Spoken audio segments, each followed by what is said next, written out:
I'm Jon Younger. I write about the future of work and the freelance revolution for Forbes and other magazines. And it's a pleasure to join you, Jon. John, thanks so much for making time join us on the Ivy podcast. We've been trying to make this happen for quite some time. All the great introductions you've done for me, I'm very appreciative of everything, of this very short relationship in time wise, but has been so valuable so far already, which is very humbling, and I'm very excited about that. Thanks. Can you give us a little bit of a kind of a thumbnail version of your career? Sure. What have you done before? Things like that. Sure. Let me start with a story. The story is that I was at the age of 19 a college student and got a job for the summer packing shower curtains in a factory in Brooklyn. And I was, as I said, a psychology student. I had some interest in sort of what was happening in the world, and I was one of four packers of shower curtains, and we had an idea because we kind of got along. We're in this little corner of the factory. We said, instead of individually bringing the boxes to the truck, why don't we create a fire line, work together, collaborate?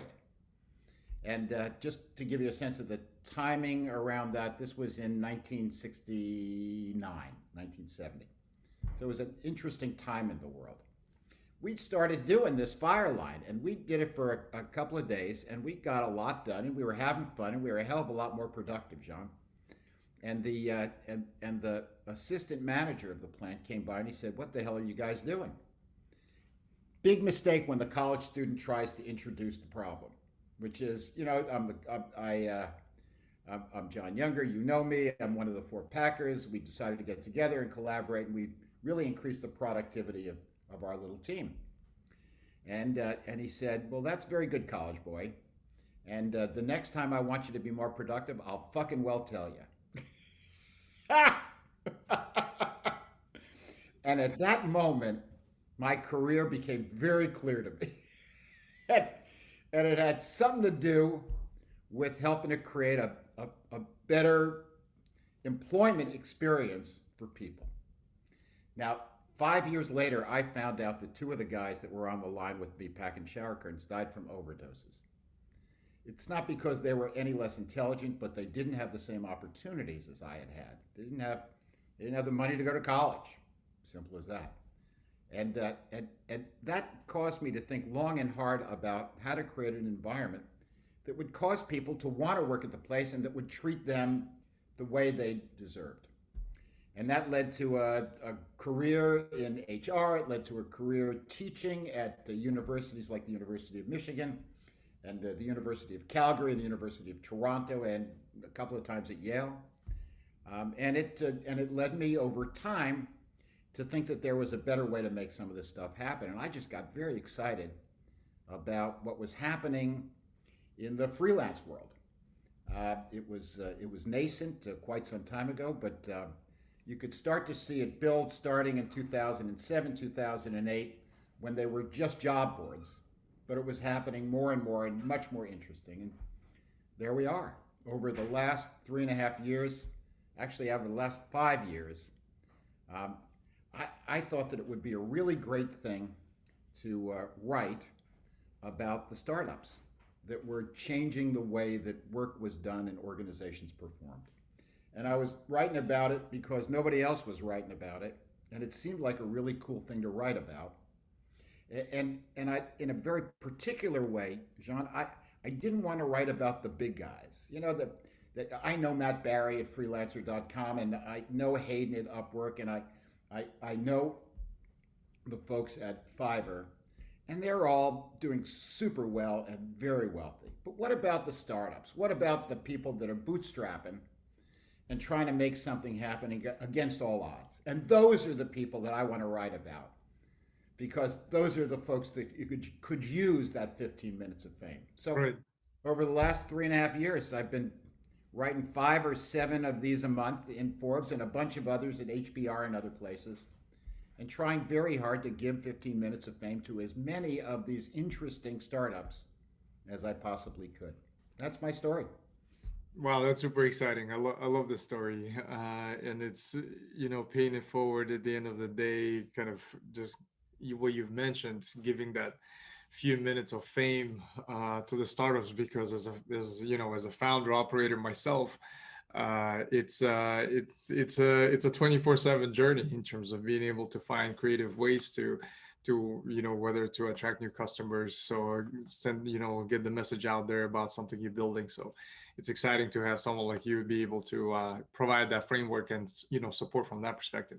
You're nice to say that, and I got to tell you, it gets every once in a while. I get the greatest gift in the world, which is somebody writes me and says, "Your article helped me to get a term sheet."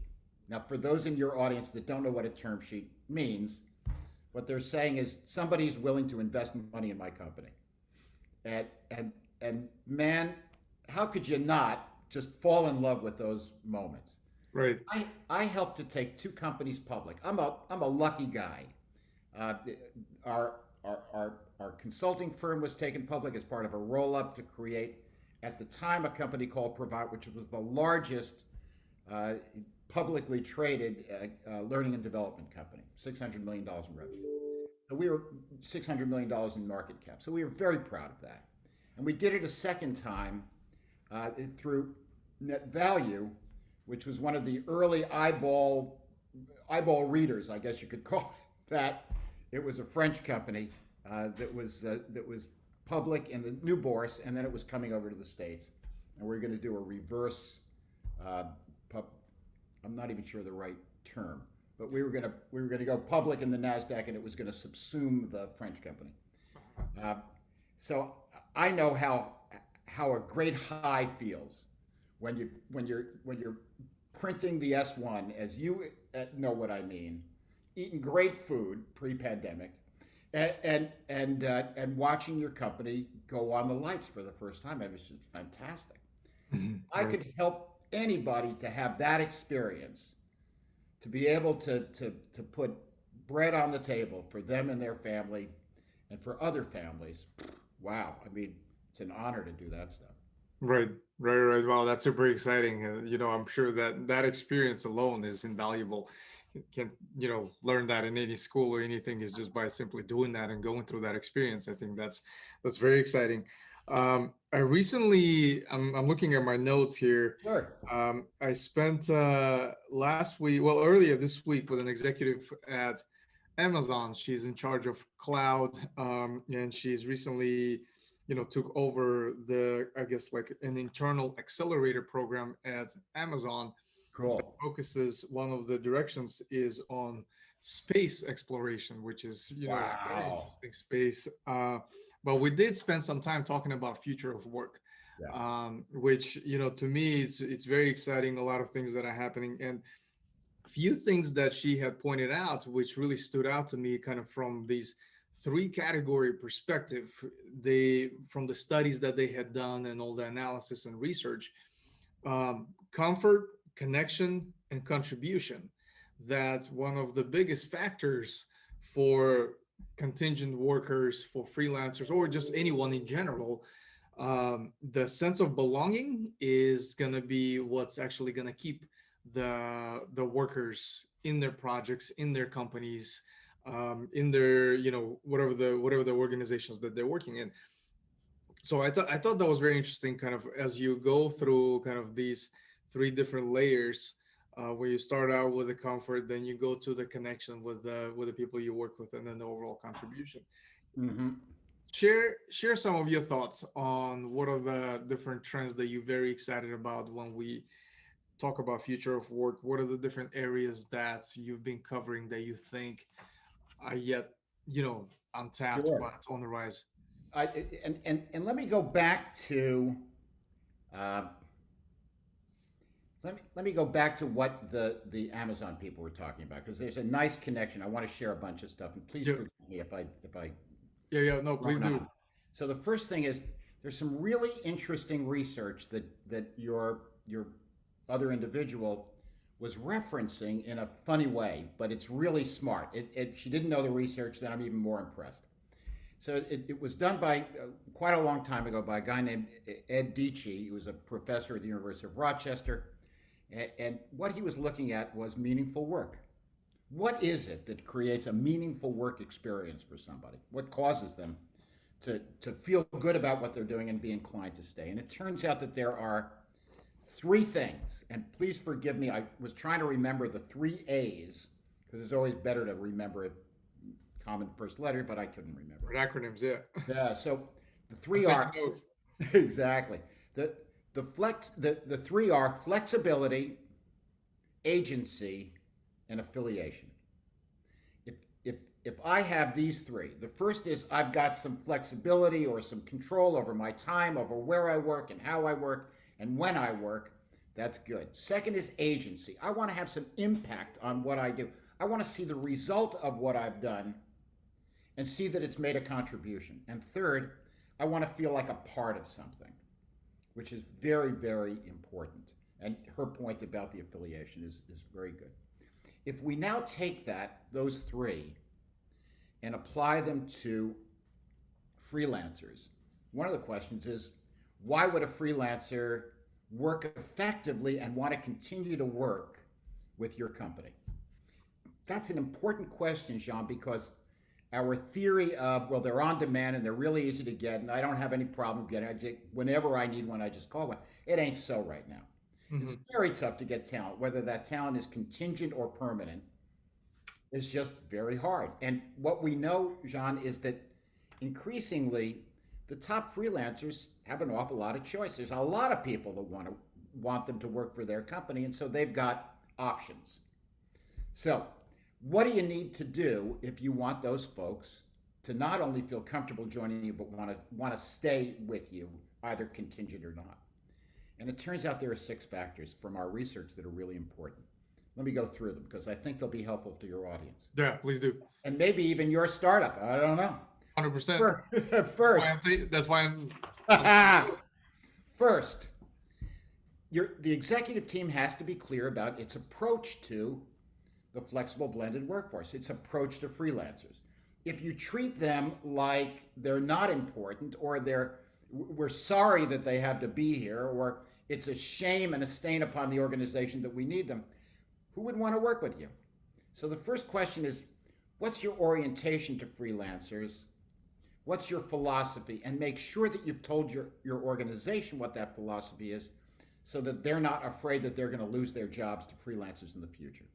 And there are 3 options. Option 1 is we don't really like freelancing. We'd rather have full-time employees. And so while we appreciate the freelancers when we have them, and that's important, we only do it for as long as absolutely necessary. We want them to, for example, teach our people what they know so that we don't have to use them again. Perfectly reasonable, perfectly fair. Second is, we use freelancers to augment a strategic capability. Think of Apple in design, right? Think of Facebook in, product development.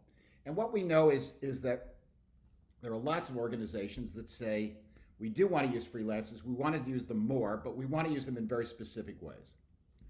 Third approach is we want to actually delegate whole bits of work to freelancers.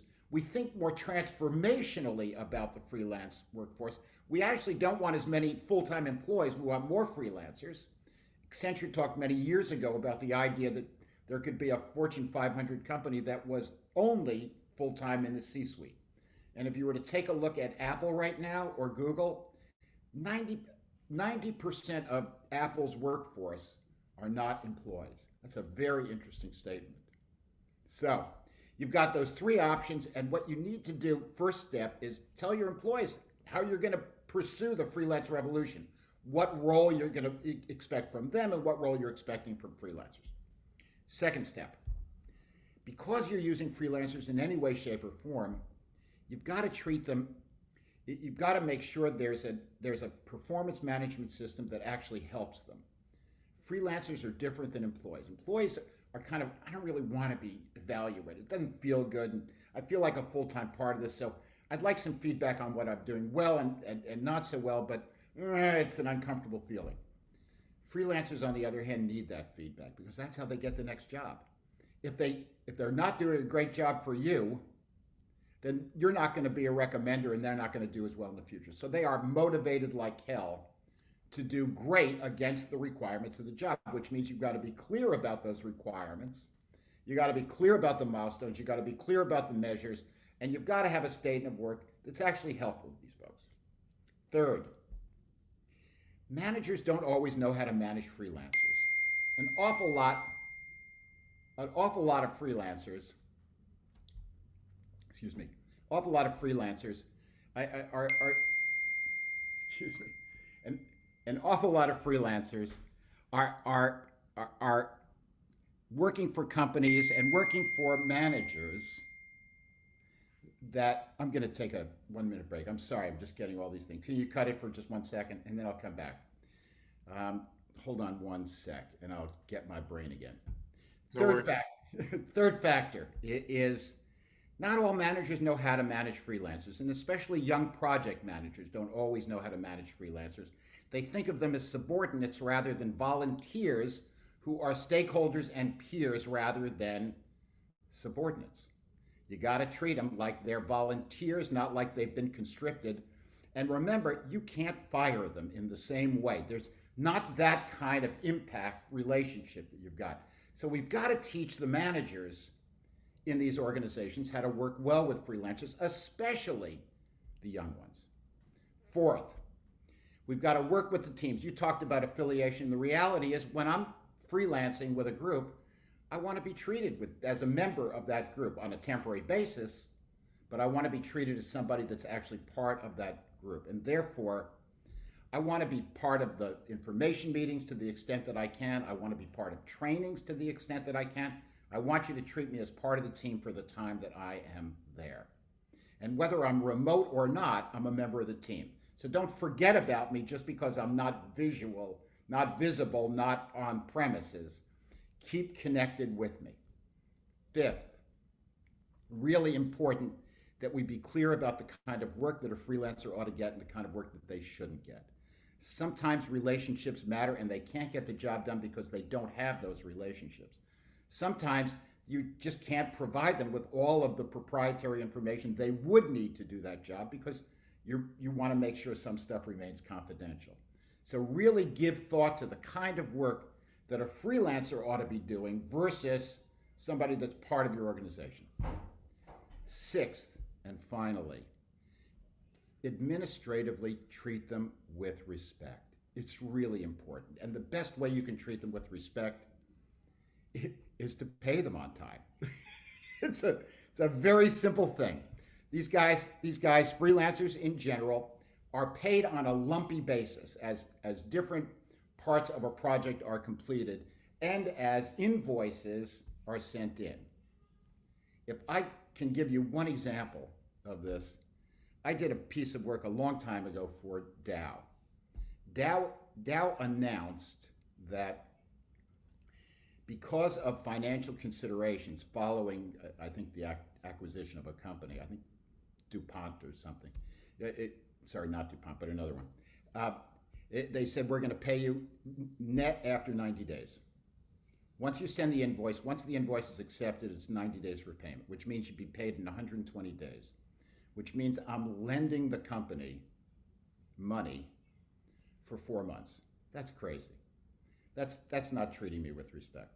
So these 6 things, being clear about your philosophy, an effective and robust performance management system because I need it as a freelancer, train your managers to work effectively with freelancers, make sure that your manager includes the freelancers in the most important stuff that needs to be done to make them feel as though they're part of the team.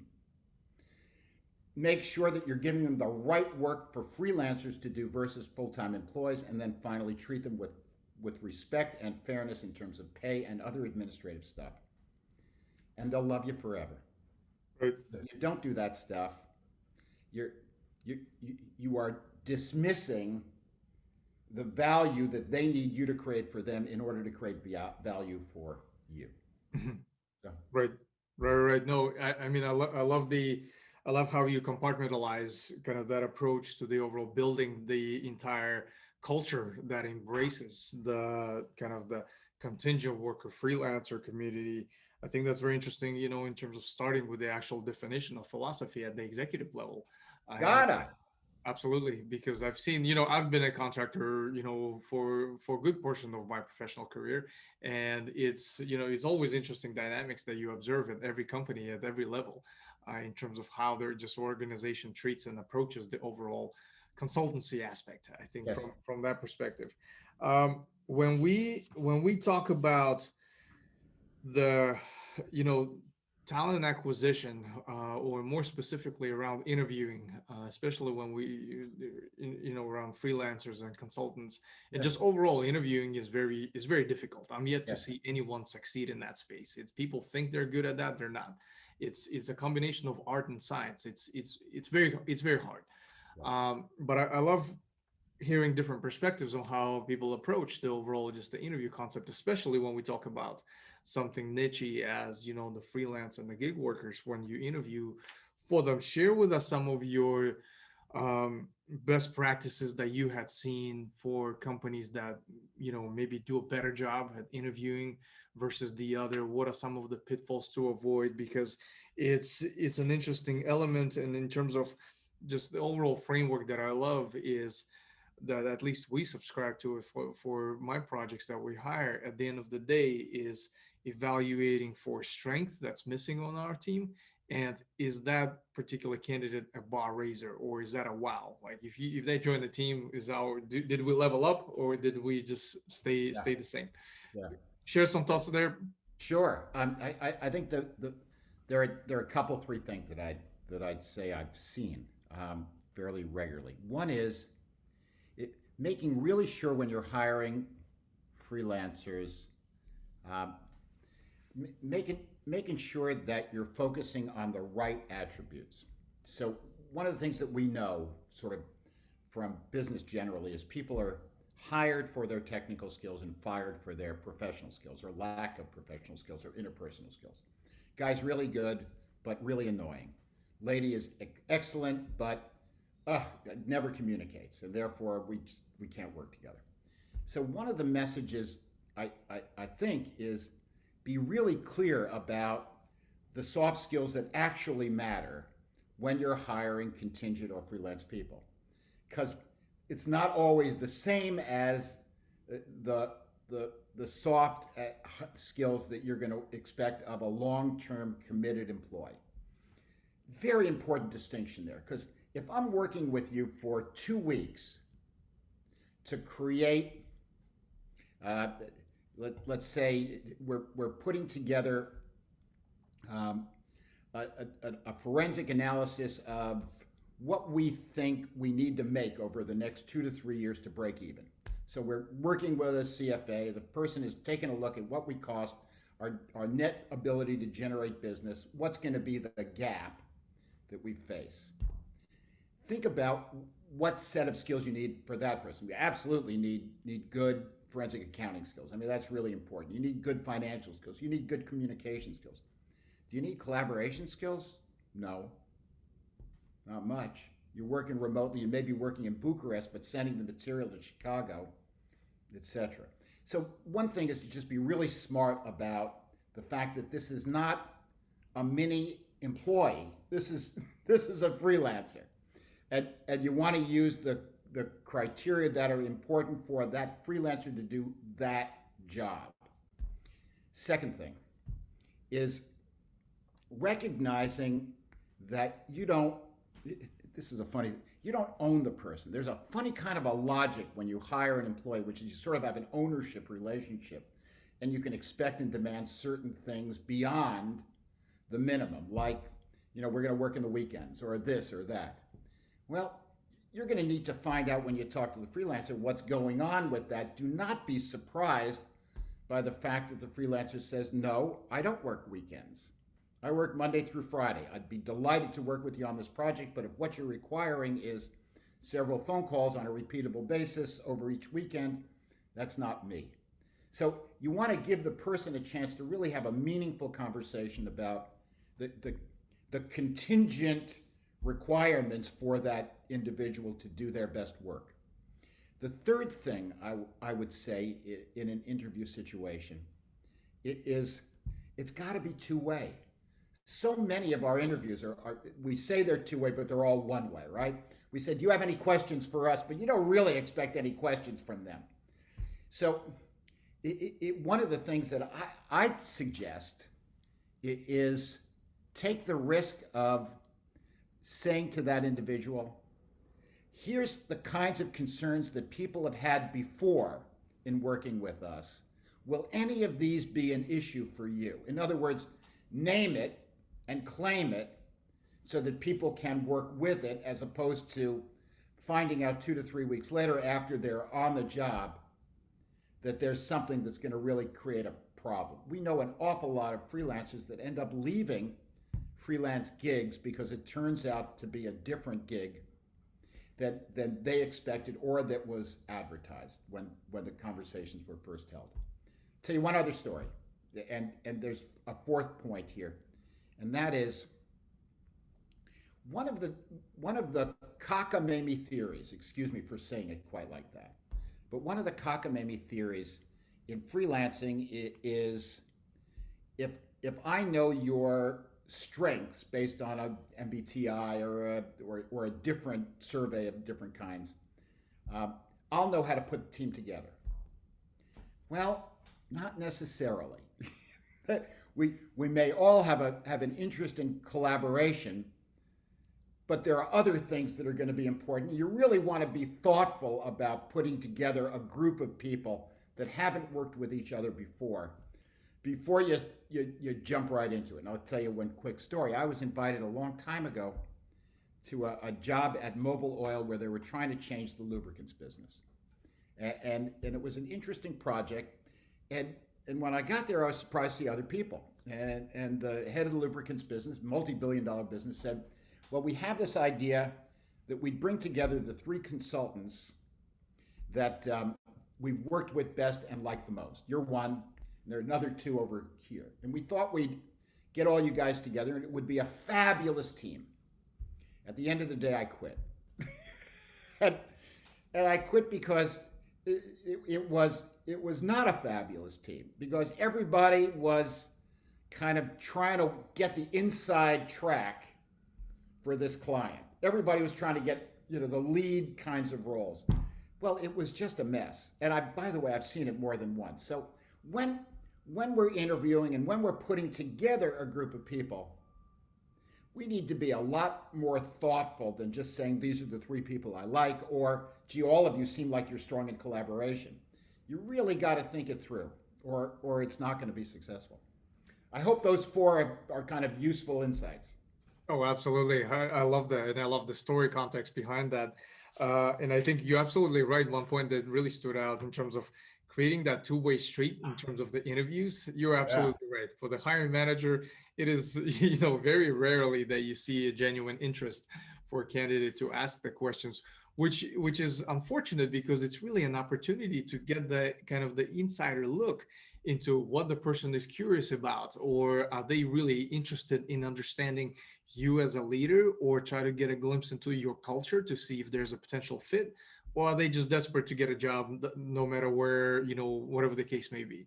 Exactly. So I think it's oftentimes very simple, but unfortunately overlooked component of the interviews, which is very interesting. I love the frameworks that you were sharing. Sure. So you research a lot, you write a lot, you obviously you consume a lot of information. So I'm curious, share with us what's your content diet is looking like. What do you consume on daily basis? How do you? I'm always fascinated with so much information, overload out there. What's your discipline is looking like when it comes to exposing your mind to the information you only want to be exposed? Talk a little bit about your sources and techniques. Sure. I talk to a lot of people. My deal is for anybody that's interested in my schedule. I wake up at 5:45. I wish I could control that, but I can't. I wake up at 5:45 and I'll read a bunch of digital newspapers. Um, and that's an easy thing to do these days, and it's just wonderful. It's all served to you. And then at 8 o'clock, I'll do 2 or 3 interviews. There's not a strong discipline to the interviews as much as who's got what time, and some of those turn into stories, and some of them don't. Right? Some of them are just really good background pieces. Some of them are um, really bootstrapped startups in the very early days. And my comment to them is, uh, I'm happy to spend a little bit of time telling you about what I think is happening out there, or sharing with you, and you can ask me some questions and stuff like that. Uh, but normally, I want to talk to somebody who's at least in beta. So that's one. Second is I'll do podcasts. Maybe once every other week, I'll do a podcast, which is fun because I get to talk to smart people like you.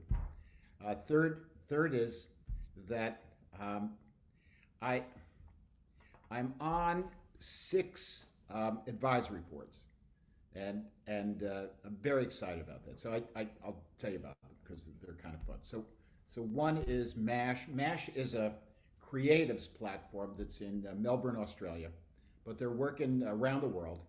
And from them, I get the great joy of learning about what's happening in the sort of the marketing, PR, advertising world. And it's just a lot of fun. And I get to do that from the perspective of an Australian company working in Europe and the US. Second is FinTalent. FinTalent finance talent is the implication. And they are disrupting M&A from offices in Germany and London. So they're providing freelancers that provide due diligence support, compliance support in areas like M&A, private equity, hedge fund work, et cetera, family offices. A third is a company called Jolt, and Jolt is a co-learning platform that's Israeli-based. So you can see how we're going internationally around this stuff. We've got Germany, London, we've got